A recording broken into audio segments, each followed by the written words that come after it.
ყოველი წლის 1 ივნისი ბავშვთა დაცვის საერთაშორისო დღე და ნინოობის დღესასწაული იოსებ ჩარკვიანის სახელობის ბათუმის სამშობიარო სახლის პერსონალისთვის განსხვავებულია. ამ დღეს ახალშობილის დაბადებას აქ განსაკუთრებული ხალისიანი შემართებით ხვდებიან. აღნიშნულ სამშობიარო სახლში 5 ვაჟი და 2 გოგონა დაიბადა. ბავშვთა დაცვის დღე ყველა პატარას ვიულოცავ დღევანდელ დღეს. ყველა პატარა ბედნიერი გასრდილი იყოს მშვიდობიან საქართველოში.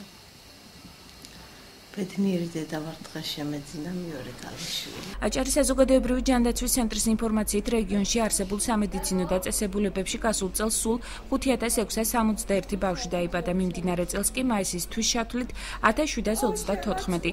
ოფიციალური მონაცემებით საქართველოში ყველაზე მეტი 104,000 ბავშვი 1961 წელს დაიბადა.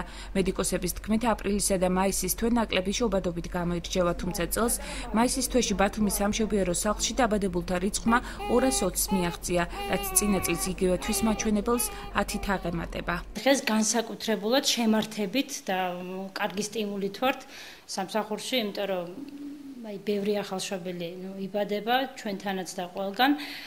დღევანდელი მონაცემით ჯერჯერობით დაიბადა 4 ახალშობილი, მათ შორის 3 ვაჟია და 1 ქალიშვილი. სტატისტიკური მონაცემებით შარშანდელ 2012 წელთან შედარებით მაისის თვეში შედარებით 10 ბავშვი მეტი დაიბადა, ვიდრე იყო შარშან. ჩატარებული კვლევების მიხედვით 1990 წლამდე ყოველწლიურად საშუალოდ 93,000 ბავშვი იბადებოდა. შობადობის მკვეთრი შემცირება 1992 წლიდან დაიწყო.